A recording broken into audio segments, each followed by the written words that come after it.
This is the Psychic Project. I want to make sure I'm understanding.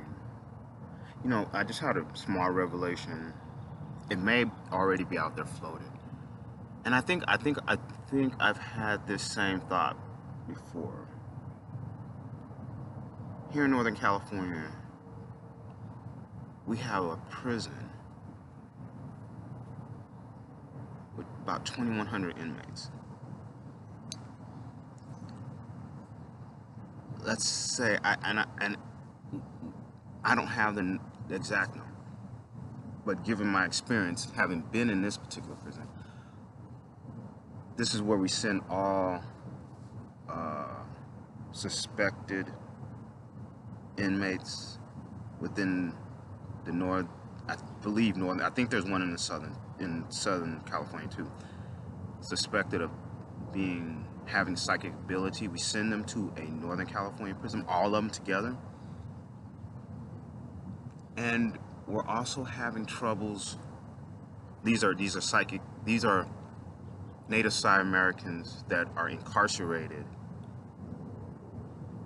are suspected of having psychic abilities, and are all put into one prison together. And then at the same time, we're having wildfires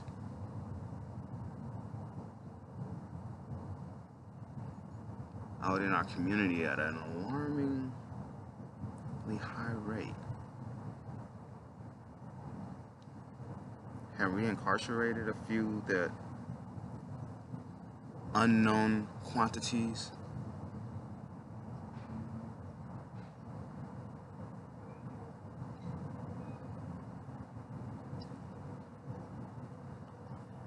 Is and I'm totally putting this out there only because I know that the uh, let's say pyrokinesis aspect of psychic ability is I'm unsure if it's a learned behavior based on your telekinesis ability, because that's what I believe. I definitely know Native Psi Americans with the psychic ability of telekinesis can move the wind. Okay, so you say move the wind. That's some kind of weather, but it's just just a movement of an object that's just a little bit different. It's just an art. That's my learned experience. Okay, I can tell you that actually happens. Okay, that's just a telekinesis thing. That's a multi-tool at work. Now let's say pyrokinesis, that particular thing, is that a learned behavior that's playing on telekinesis ability? I I think I think it happen. I think that happens, and that's been shown to me in live in person one time. And like I said, it was smoke, not fire. Um, um, so back to my original kind of theory. Have we put all these Native Psi Americans? Have we incarcerated a group of Native Psi Americans? Call them the psychic gangsters. And I'm gonna be honest. I was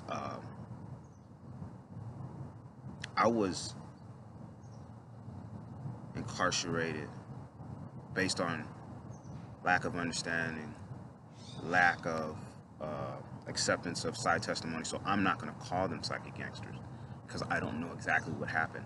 It wasn't the case, and it was definitely not the case for me. So everybody may have um, something different going on.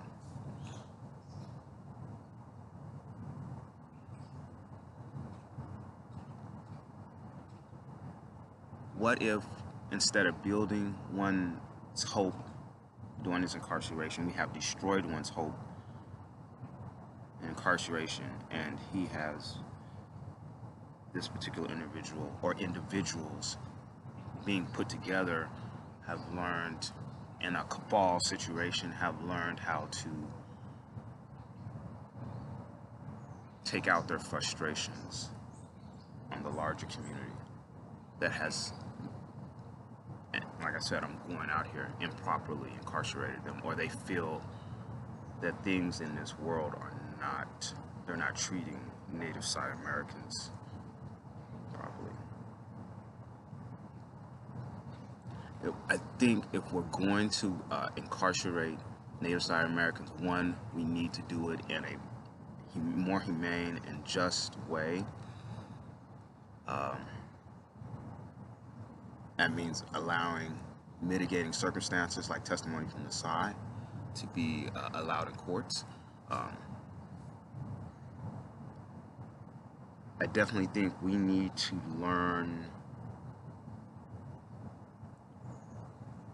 We need to learn who we are incarcerating, and that would fall. Even if I was incarcerated, I would want to know who I was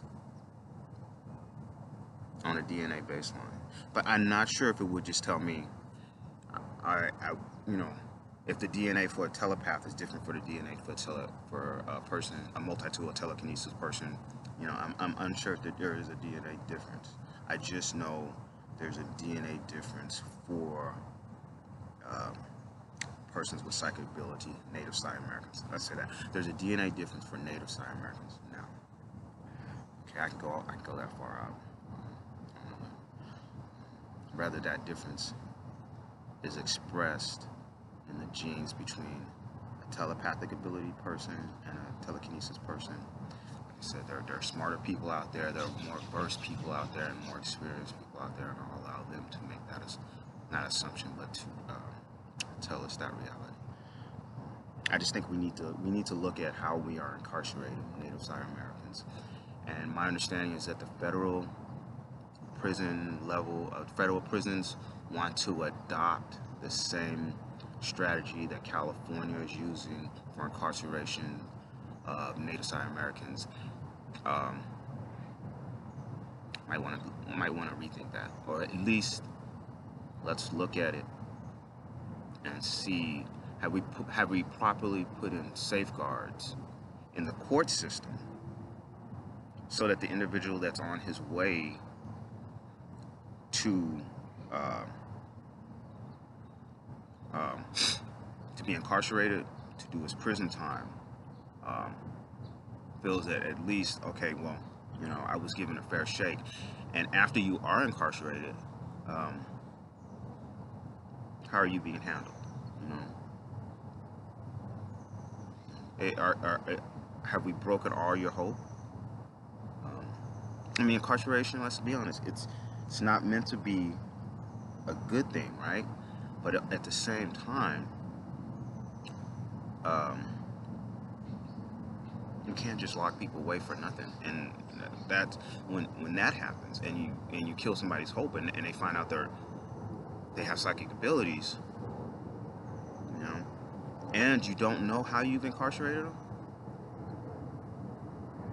and you say, well, what do we do if we justly incarcerated somebody? You know, we know that, we've proven it, we justly incarcerated somebody and they have psychic abilities. The immediate thing that just came to my mind, and that's as horrific as it may sound. I'm not even going to voice that. Because I'm not sure if it was a whisper from the side or what. I'm just going to say it.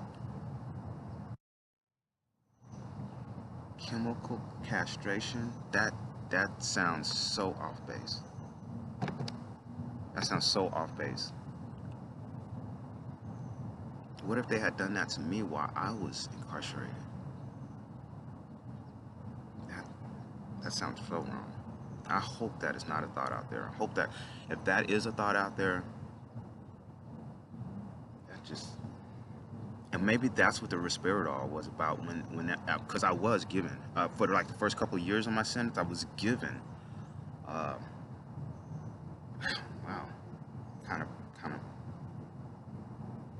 it kind of makes sense. Until I decided not to take this particular drug that was given to me by the doctors in prison.